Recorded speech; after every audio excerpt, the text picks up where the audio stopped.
अस्सलामुअलैकुम रहमतुल्लाहि वबरकातुहू। दोस्तों, उम्मीद करता हूँ आप लोग खैरियत से होंगे। आखिरकार पंडित अनिरुद्धाचार्य इस्लाम को सच्चा तस्लीम करने पर राज़ी हो गया, बट पूरा सच्चा तस्लीम करने पर राज़ी नहीं हुआ, कुछ सच्चा मानने पर वो राज़ी हो गया। जैसे कि आज की वीडियो में आप देखेंगे, जेल के अंदर कोई किसी मुसलमान ने उससे जब सवाल किया तो उसका जवाब क्या था। आइए आज की वीडियो में आप देखिए। आपसे गुजारिश है वीडियो में आखिर तक हमारे साथ रहिएगा। आगे डॉक्टर जाकिर नाइक साहब का बयान है वो भी सुनिएगा और हमारे चैनल को सब्सक्राइब करना ना भूलिएगा। गुरुजी, मुस्लिम समाज से बिलोंग करता हूँ। जी।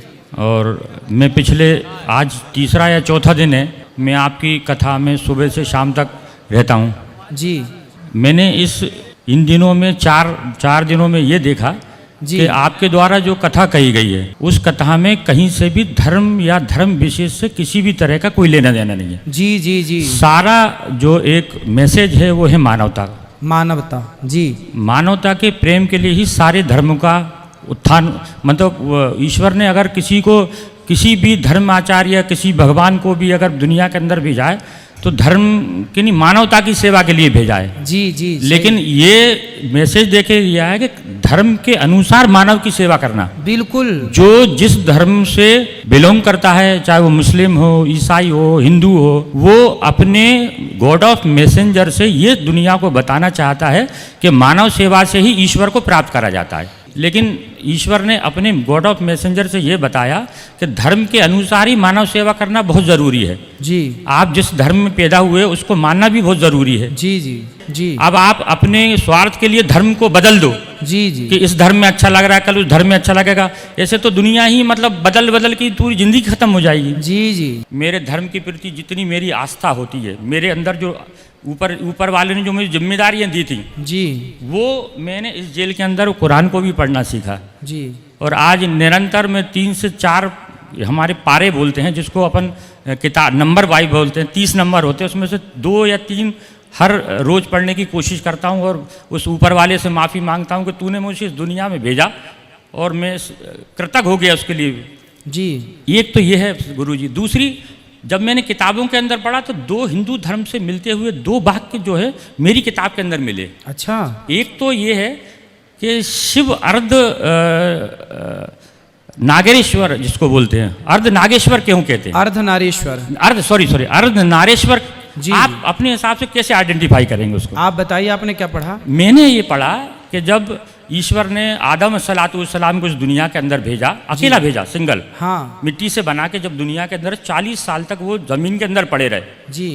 क्योंकि दुनिया उनको दिखाने के लिए पैदा करा था। जी। इसके बाद क्या हुआ, तो ईश्वर से उन्होंने कहा कि मुझे इस दुनिया में अकेला क्यों भेजा?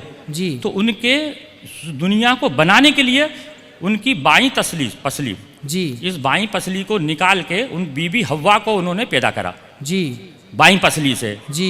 वहाँ मुझे आइडेंटिटी लगा कि जो अर्धनारेश्वर है वो लेफ्ट साइड में खड़ी रहती हैं। जी। तो मुझे ऐसा लगा ये कहीं उससे कहीं आइडेंटिटी तो नहीं है, उससे कहीं जुड़ाव तो नहीं है, क्योंकि हो सकता है किसी ने कुछ लिख दिया हो क्योंकि जो किताबें हैं वो आदिकाल बहुत साल पुरानी हैं, जिसको जैसे हमारा कुरान है, कुरान आदम हव्वा को जानते हैं आप? नहीं, सिर्फ पढ़ा है, मैं सिर्फ पढ़ने की बात कर रहा हूं। तो आदम हव्वा के बारे में पढ़ा है? जी। जो आदम हव्वा के बारे में आप मुसलमान भाई पढ़ते हैं ना? जी। वो आदम हव्वा को ही हमारे हिंदू में मनु और शत्रुपा कहते हैं। वही मनु शत्रुपा है।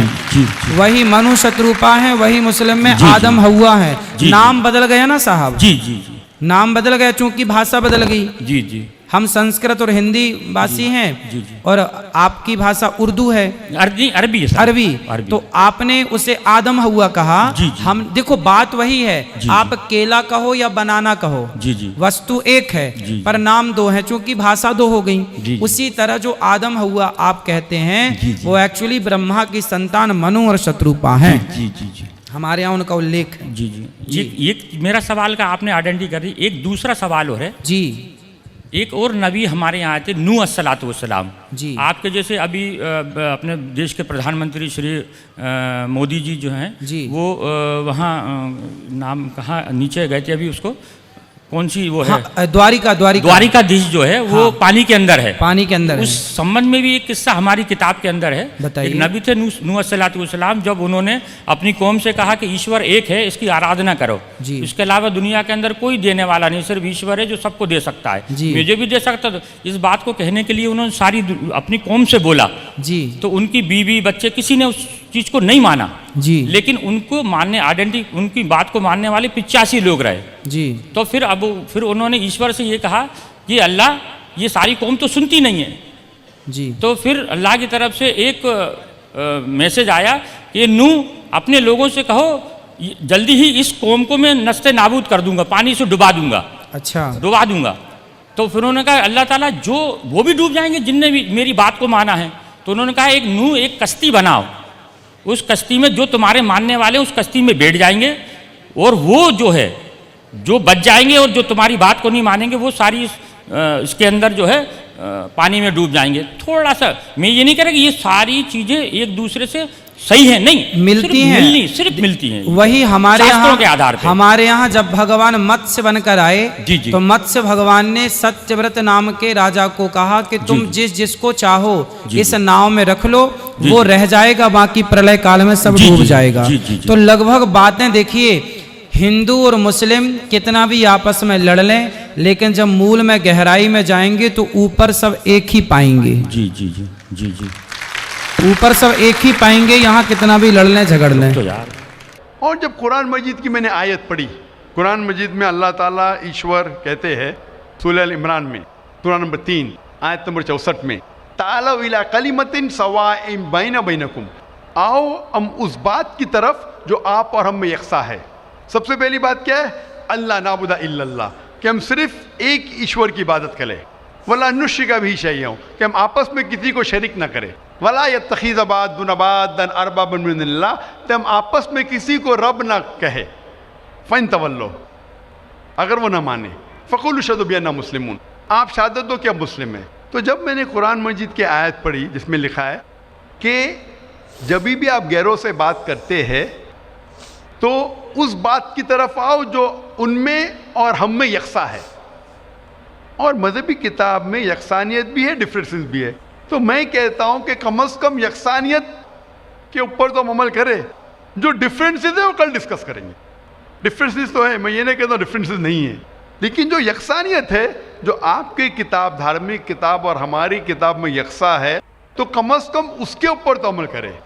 तो ये सोच लेके शेख दीदार से मुतासिर होके और कुरान मजीद की आयत सूरह नंबर 3 आयत नंबर 64, जब मैं मेडिकल कॉलेज में था मैंने शुरू किया ये मेरा मिशन, और फिर मैंने तहकीक करने लगा। ईसाईयत मज़हब का तो इतने अच्छे से मुताला किया था शेख अहमद दीदार ने कि मुझे ज़्यादा तहकीक करने की ज़रूरत नहीं पड़ी, लेकिन मैं तहकीक शुरू किया हिंदू मज़हब के बारे में। फिर मैंने हिंदू विद्वान की स्कॉलर्स की किताबें पढ़ने लगी और ढूंढने लगा क्या यकसा है। लेकिन कुरान मजीद में कहा गया है कि सबसे पहली बात है अल्लाह नाबुदा इल्लल्लाह, कि हम सिर्फ एक ईश्वर, एक भगवान, एक अल्लाह की इबादत करें। तो जब कुरान मजीद में लिखा है कि यकसानियत में सबसे अहम है कि एक खुदा, तो मैं ढूंढने लगा कि हिंदू मज़हब की किताब में खुदा के बारे में क्या लिखा है। जब पढ़ने लगा तो मुख्तलिफ किताबें थे, मुख्तलिफ स्कॉलर्स थे। मुख्तलिफ स्कॉलर्स को पढ़ने के बाद पता चला कि एक होता है कि मज़हब को जानना किताबों के ज़रिए और एक मज़हब के मानने वालों के ज़रिए। कभी भी मज़हब को जानने के लिए मज़हब के मानने वालों को मत देखो, हो सकता है वो मानने वाले खुद नहीं जानते कि उनका मज़हब क्या कहता है। तो मज़हब को जानने के लिए सबसे बेहतरीन तरीका है कि मज़हब की किताबों का मुताला करें। जी हाँ नाजरीन, ये बहुत बड़ी बात है जो डॉक्टर साहब कह रहे हैं। किसी भी मज़हब को जानने के लिए उस मज़हब के मानने वालों को मत देखो, बल्कि उस मज़हब की किताबों को पढ़ो, किताबें क्या कहती हैं। यही तो मसला है, हिंदू लोग हमारे इस्लाम को पढ़ते नहीं हैं, उनके पंडित पढ़ते नहीं हैं, लेकिन एतराज़ात, सवालात और इल्ज़ाम, बहतान, बहुत सारी चीज़ें इस्लाम और मुसलमानों पर ऐसे ही लगा देते हैं, सिर्फ़ और सिर्फ गलत फहमियों की बुनियाद पर। चलिए मज़ीद सुनते हैं डॉक्टर साहब से।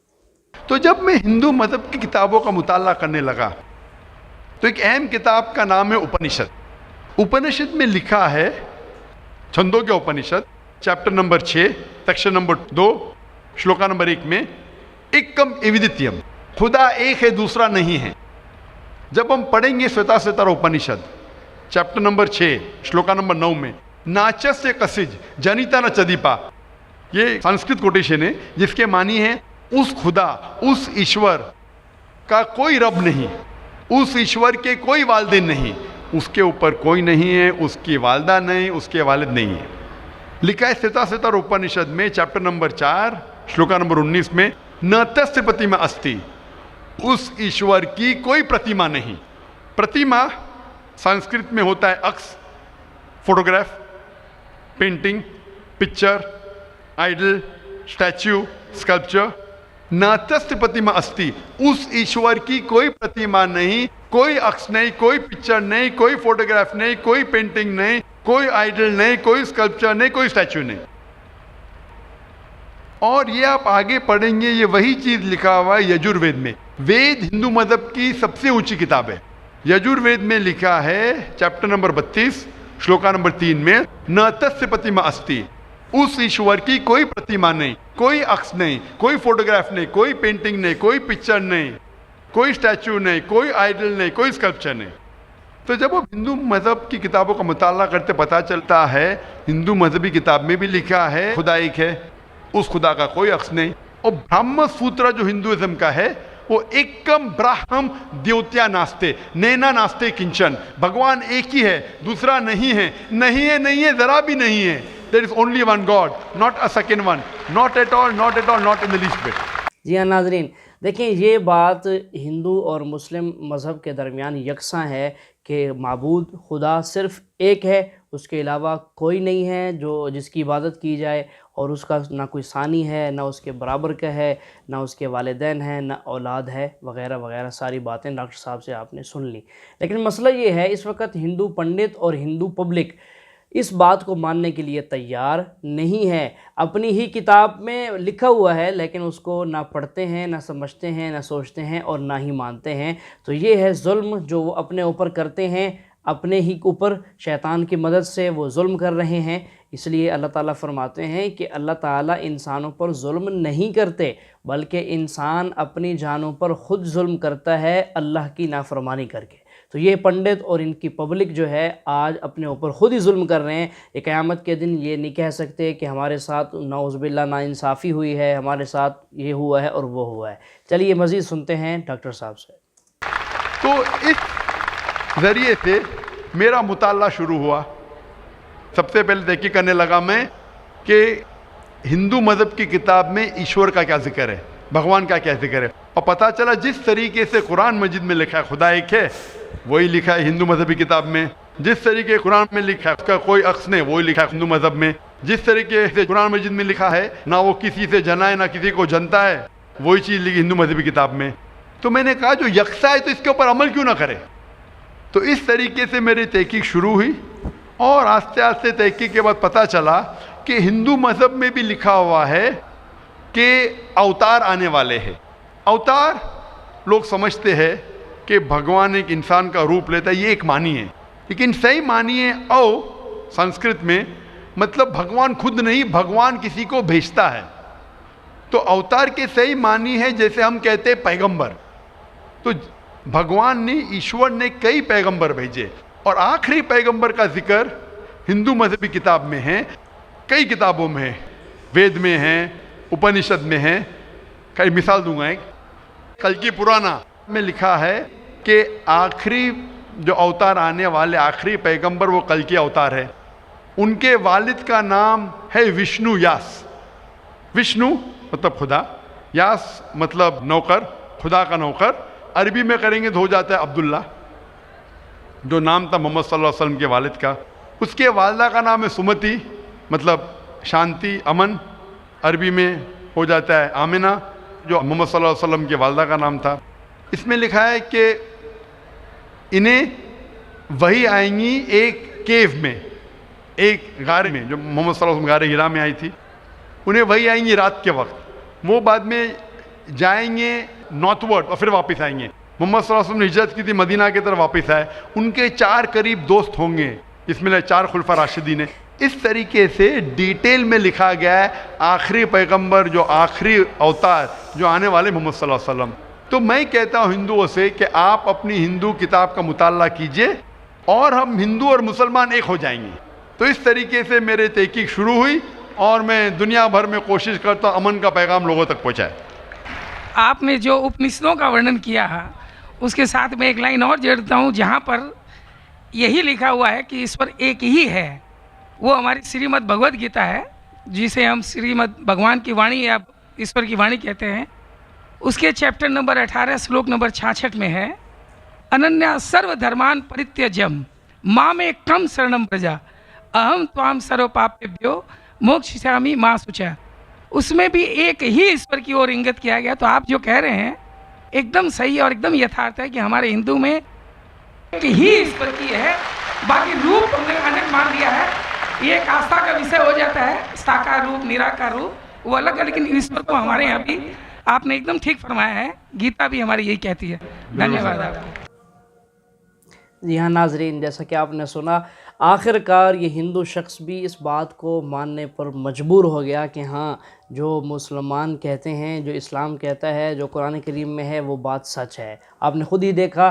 तो नाजरीन, इस वक्त पंडित सिर्फ़ और सिर्फ अपनी दुकान चलाने के लिए, पेट पूजा के लिए गलत बयानी करते हैं, ज़ुबान दराज़ी करते हैं, इल्ज़ाम तराशी करते हैं और कुछ भी नहीं है। हकीकत इनके दिल के अंदर भी इनको पता है कि कुछ और है, इस्लाम सच्चा है और मुसलमान ठीक कहते हैं, बट क्या है, सिर्फ़ और सिर्फ अपनी पेट की पूजा के लिए। तो नाजरीन, इस वक्त जितने हिंदू लोग हैं, मैं उनसे ये दरख्वास्त करूँगा कि आप इस्लाम का मुताला कीजिए। इस्लाम एक पुरअमन मज़हब है जो कि अमन की बात करता है, अमन फैलाता है और इसी के अंदर ही दुनिया और आखिरत की कामयाबी है।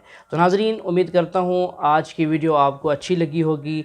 आपने कमेंट में भी ज़रूर बताना है कैसी लगी है। वीडियो को लाइक और शेयर भी कर दें और हमारे चैनल को भी सब्सक्राइब लाजमी कर दीजिएगा।